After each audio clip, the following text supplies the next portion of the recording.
시간에는 먼저 할 일이 무엇이었던가 하는 것입니다. 우리의 생활에서 우선순위를 결정하고 행동한다고 하는 것은 대단히 중요하다고 생각이 되어집니다. 그래서 먼저 할 일을 미루고 뒤에 할 일을 먼저 앞당겨서 하고 나면 그 일을 성공이 되면 다행인데 그렇지 못하고 낭패와 실망을 당하는 일들이 한두 가지가 아니라고 생각을 합니다. 그 예로 신라왕 우리가 잘 아는 석탈해라고 하는 왕이 있었습니다. 이 석탈해의 이야기가 소개를 하겠습니다. 석탈해가 자기의 신하들을 이끌고 이제 사냥을 갔습니다. 사냥을 가다 보니 이리 뛰고 저리 뛰고 하다 보니까 목이 말랐어요. 그러고 보니까 옆에서 나무꾼이 나무를 하고 있더란 말이죠. 그래서 나무꾼 청년을 불러서 이리 오너라 해서 네가 빨리 가서 우물에 가서 내가 목을 마르니까 물을 좀 길러오너라 그랬습니다. 이 청년이 그 주위를 잘 아니까 그래 우물가에서 물을 길러 다리를 내려서 물을 길러서 보니까 돌아보니까 아무도 없거든요. 그래서 자기도 목이 말라. 그래서 먼저 자기가 먹고 왕에게 갖다 줘야겠다 이렇게 생각하고 이제 그 도려박을 가지고 입에 대고 물을 꾹꾹 마셨습니다. 그런데 이 도려박이 안 떨어져요. 예? 이게 안 떨어진 거예요.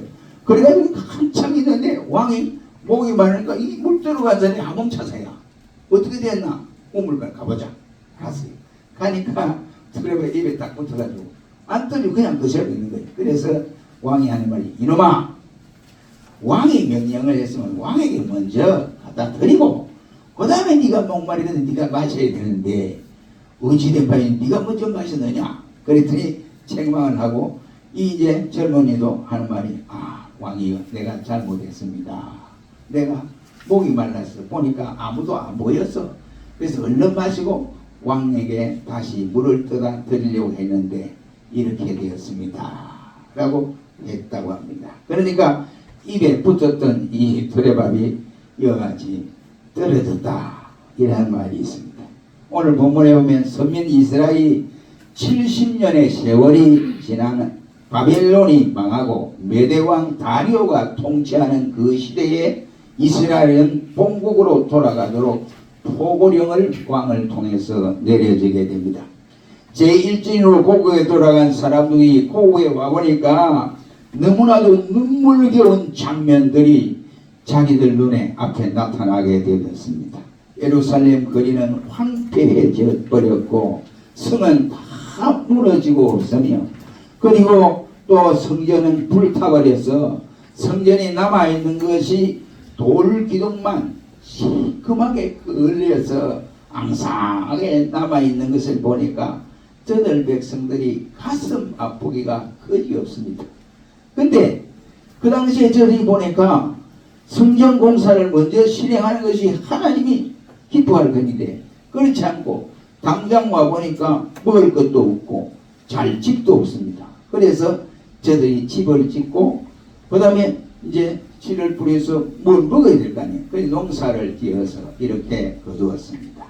그런데 그때의 학계를 통해서 이제 증거되는 말씀이 이스라엘 백성들아 너희가 어찌 그리 하느냐 너희는 완벽한 집에 거하고 살면서 여호와의 전은 그래 되어서 되겠느냐 라고 하는 내용의 말씀입니다. 한마디로 말해서 이스라엘 백성이 그 당시에 시급한 문제는 와서 집을 짓고 먹을 것이 있어야 돼요. 먹을 거리가 있어야 돼요. 그게 시급하거든요. 그런데 그것보다 더 시급한 문제는 성전이 불타버리고 앙상한까지 기둥만 남아있으니 이거 빨리 보수를 하고 수리하는 것이 저들이 더욱더 먼저 해야 할 일들이었습니다. 그러나 그보다도 이와 같은 상황 가운데 성전을 재건해야 되는데 혼혈족이 된 산발락과 도비아의 방해 공작으로서 다리오 왕이 성전 공사를 잠시 중단해라 하고 명령을 내리게 되었습니다.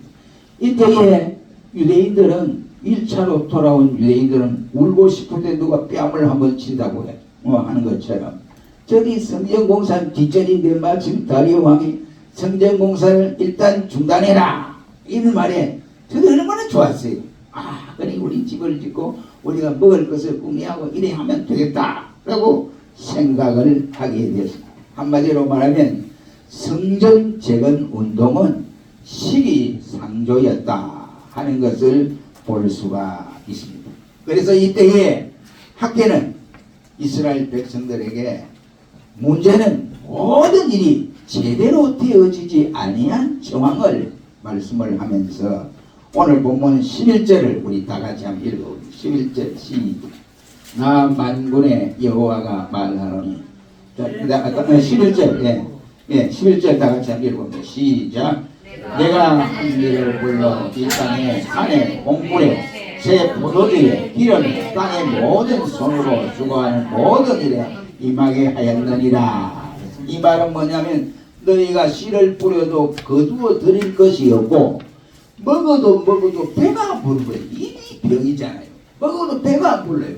조금 먹어도 배가 불러야 돼. 그렇지 않고 또 마셔도 흡족하지 아니하고 입어도 따뜻하지 아니하고 싹을 받아도 이와 같이 구멍난 전대처럼 다 뚫어져서 남는 것이 없어지고 농사를 지어도 비와 이슬이 내려서 농작물에 이와 같이 이 열매를 거두는데 이게 풍족해야 되는데 이슬이 안 내리고 비도 안 내리고 이러니까 어떻게 됩니까? 결국은 농사도 흑방이네. 그러니까 먹을 것이 없어 폐허가 됐다 이런 말. 그래서 선지자 학개는 외치기를 너희는 자기의 소유를 살펴라. 내 행동이 지금 어떻게 하고 있느냐 이 행동을 살펴보라 이 말이에요. 너희는 아름다운 집 완벽한 집에 살면서 여호와의 죄는 꺼내놓고 되겠느냐 이 말이에요. 우리 성경에 보니까 완벽한 집을 관주 성경 옛날 성경에 보면 완벽한 집 해놔놓고 거기다 동그라미 이렇게 만들면서 거기다가 밑에 관주에 달기를 사무엘 하 7장 2절을 참조해 주세요. 역사하세요. 7장 2절에 보면 무슨 말이냐면 그때 다윗이 나단에게 하는 말입니다. 다윗은 그 당시에 정말로 황금 시대를 맞고 있었습니다. 그런데 보니까 자기는 백향목국 아름다운 백향목으로 만든 궁에 이와 같이 살고 있는데 편안하게 살고 있는데 여호와에게는 회장 속에 그냥 있더래 방치되어 있는 거예요. 얼마나 다윗이 가슴 아파서 나단 선지에게 나는 이렇게 화려한 왕궁에 사는데 여호와의 궤가 저렇게 방치해서 되겠느냐 하고 안타까운 말을 나단에게 피력하고 있었습니다. 한마디로 말해서 저들 백성들은 다윗처럼 이러한 본을 받아야 되는데 그렇지 않고 이제 1차 포로로 돌아와 보니까 성전이 다 벗어지고 불타버리고 이런데도 아이고 우리가 성전부터 바로 세워놓고 이렇게 해야 되겠다 이 생각은 전혀 없습니다. 집을 짓고 농사를 짓는 데 개념이 있어서 이렇게 했지만은 전혀 양심에 동요되거나 양심에 찔리는 바가 없었더라 하는 것입니다. 그것은 하나님의 성전을 버리하고 돌보지 않는 불신앙 때문에 이방의 포로가 돼서 70년 나간 바벨론에게 이와 같이 생고생을 많이 했는데도 불구하고 저들이 아직도 버리지 못하는 것이 있었다 이 말이에요. 저들이 아직도 옛날 구속에 사로잡혀서 이렇게 1차 포로로 돌아오게 한 것은 성전 공사를 제공하기 다시 재건하기 위해서 다리오 왕이 보냈는데 저들은 그러한 공사를 하지 아니했다 이런 말입니다. 그래서 학계가 백성들에게 책망을 하는 이와 같은 내용입니다. 이 백성들이 학계의 책망을 듣고 우리가 잘못했구나 이거부터 하는 것이 아니다. 성전을 재건해야 되고 성전 공사부터 먼저 하자 이렇게 돼야 되는데 그래 하지를 아니했다는 것입니다. 그런데 오늘 특이한 내용은 학계에서 1장과 2장으로 구별되는데 이 내용 가운데서 보면 연, 월, 일이라는 분명한 숫자를 밝혀주고 있습니다. 6번이나 밝혀주는데 1장 1절에 보면 다리오 왕 2년 6월 1일에 여호와의 말씀이 학계에게 임했다라고 했고 1장 15절에는 그들이 선지자 학계의 책망을 듣고 회개하고 성전 공사를 찾고 간 날이 다리오 왕 2년 6월 24일로 이렇게 기록이 되어져 있고 또 2장 1절 말씀에는 말하기를 같은 날 2년 6월 24일에 성전 공사를 착공하는 선민을 축복하며 격려하는 장면이 나옵니다.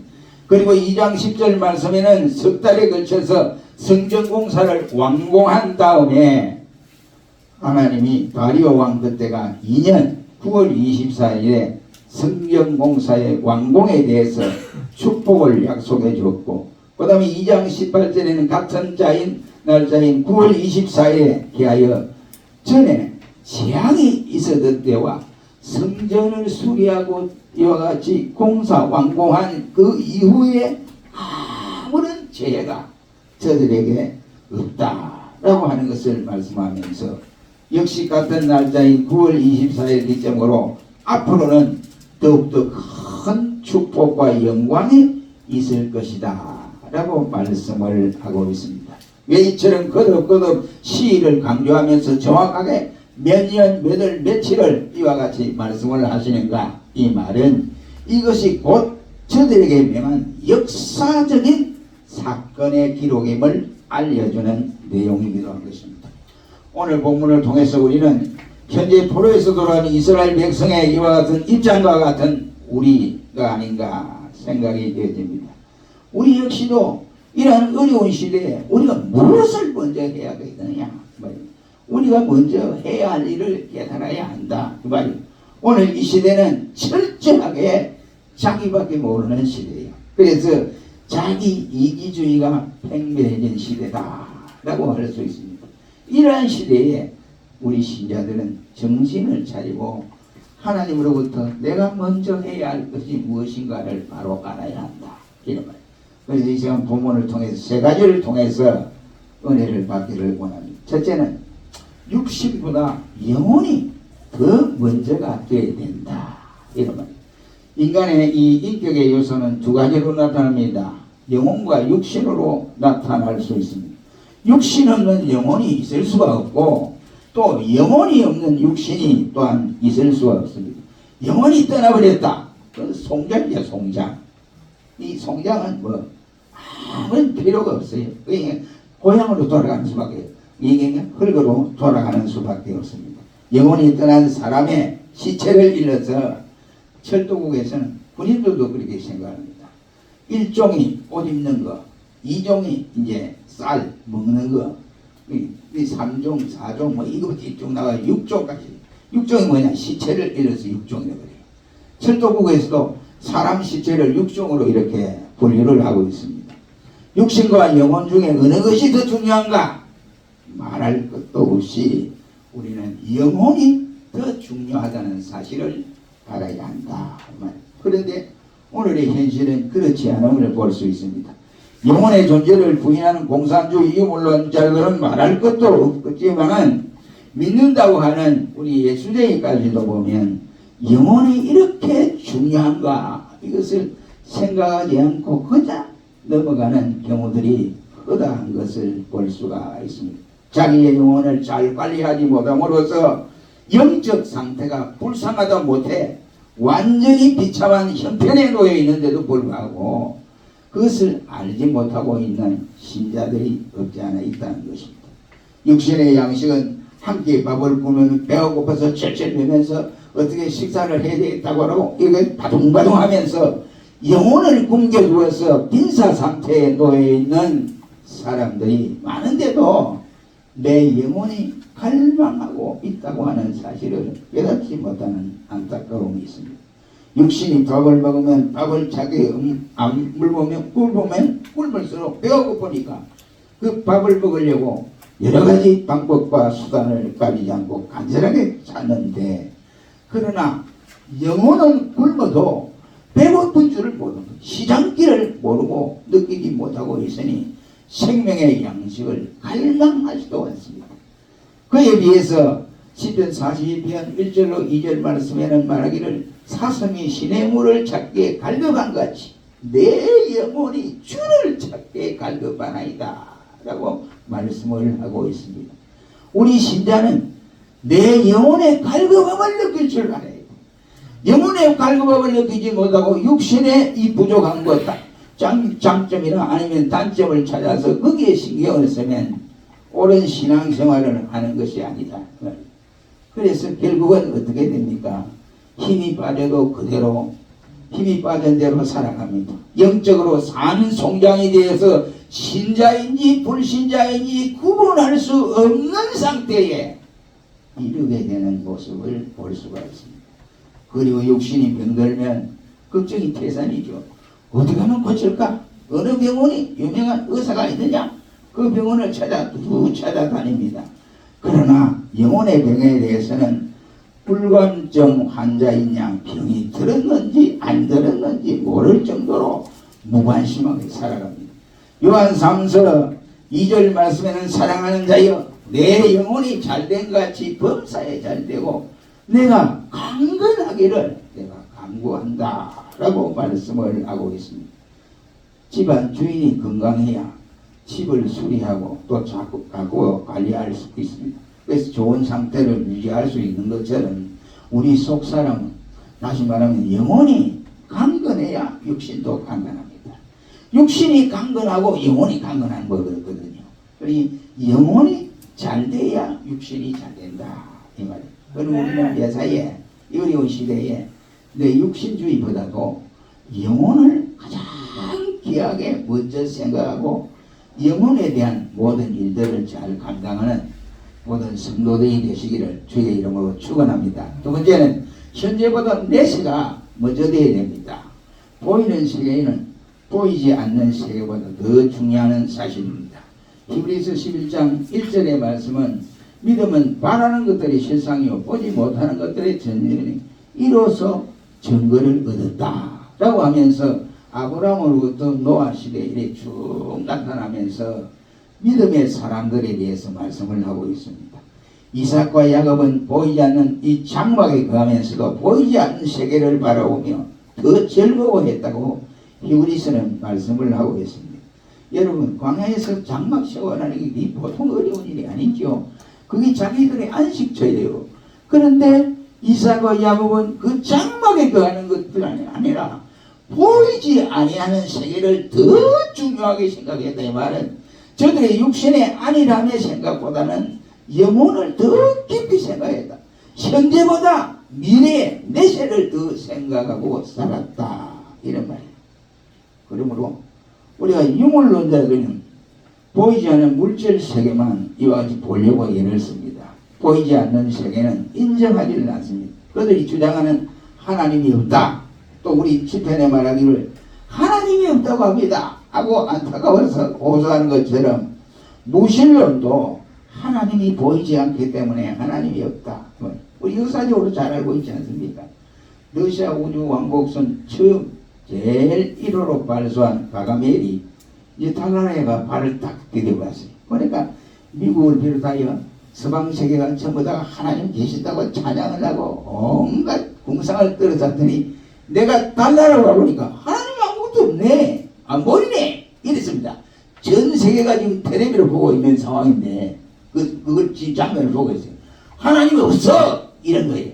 그런데 아폴로 11호 닐 암스트롱 대령이 이제 딱 달나라가 발 들이자마자 하는 말이 하나님의 세계가 이렇게 광대하구나. 하나님의 세계는 오묘하다. 하나님은 전지전능하신 분이다. 내가 그 하나님 앞에 첫 발을 들이면서 찬양과 감사를 올려드립니다 라고 했습니다. 그 전 세계 사람들이 다 보고 있는 거예요. 그러니까 그 닐 암스트롱은 보이지 않는 세계에서 하나님을 보았고 가가멜은 보이는 눈에 보이지 않으니까 하나님이 없다 라고 판정을 했습니다. 그 결과 어떻게 됩니까? 지금 북소련이 이제 러시아로 변경돼. 러시아 여러분 잘 살지요? 잘 산다고 생각했잖아요. 러시아가 세계 제 두 번째 지도국이라고 생각해요. 미국 다음으로 생각해요. 그런데 요즘 우리가 전쟁하는 거 보니까 우리나라와 러시아 싸우면 우리가 이기겠어요. 그 생각 아닙니까? 그게 허당이에요. 허당. 러시아가 그렇게 허당이에요. 그래 잘 살 수가 있나요? 미국과는 제일이 되지는 않습니다. 그러나 우리 성경은 보이는 세계보다 보이지 않는 세계를 더 귀하게 증거하고 있습니다.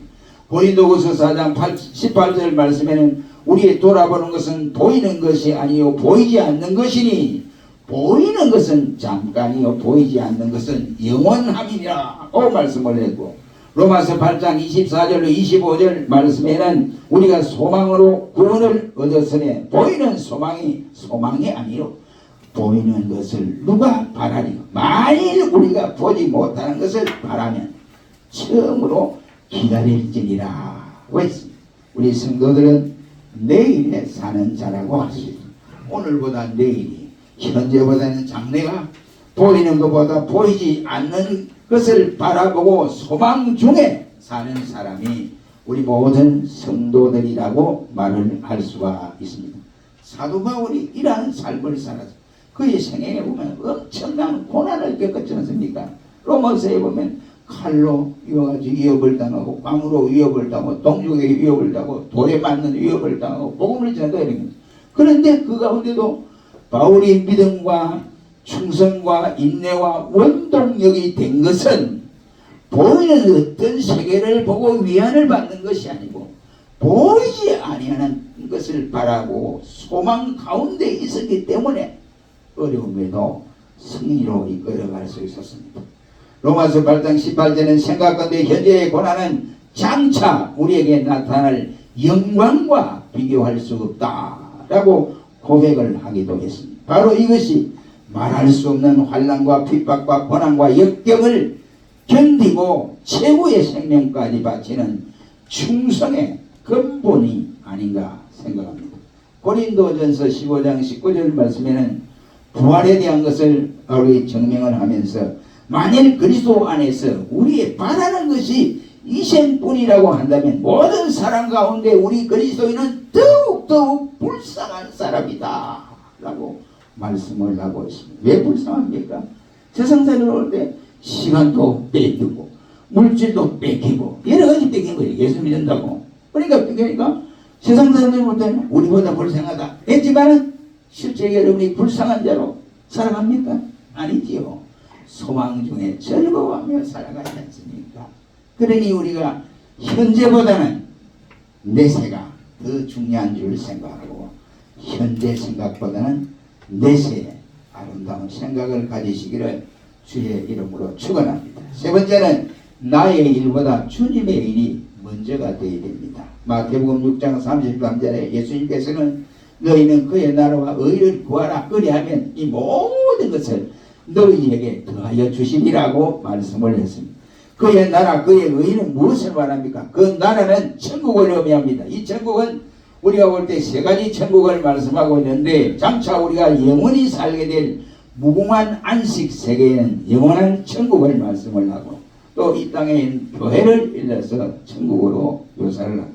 세 번째는 제사함을 받아 구원의 기쁨을 누리는 성도의 심령을 일러서 천국이라고 하는데 이것을 일러서 심령천국이라고 표현을 하고 있습니다. 그러므로 주님의 말씀은 이 땅에 사는 동안에 주님의 일을 먼저 생각하는 주님 중심의 생활, 교회 중심의 생활을 하라는 말이에요. 베드로가 갈릴리 바다에서 고기를 잡아갔어요. 근데 갔는데 예수님 만나서 나를 따라오너라. 내가 너희도 사람을 낚는 어부가 되게 하겠다. 하고 있어요. 그때 고기를 잡아서 그물을 깃고 이와 같이 고기를 골라내고 이래야 할 판이에요. 근데 그것이 자기들의 먼저 우선순위입니다. 근데 예수님이 나를 따라오너라 하니 그물과 아비를 버려두고 예수님 쫓았다. 그러니까 이 말은 뭔가요? 내 일보다는 예수님 일이 더 먼저다. 이렇게 생각하는 사람이야말로 주님에게 확실히 붙잡혀서 충성스러운 종으로 감당할 수 있다. 이런 말이에요. 그리고 우리 무엇보다도 주님을 사랑하는 마음, 교회를 사랑하는 마음이 간절해야 한다. 교회가 우리 삶의 구심점이 되어져야 됩니다. 모든 것을 교회 중심으로 움직여서 먼저 내가 할 일이 내 일이 아니라 주님의 몸된 교회를 중심해서 먼저 생각하는 그 사람에게 하나님 기뻐하는 성도가 되어진다.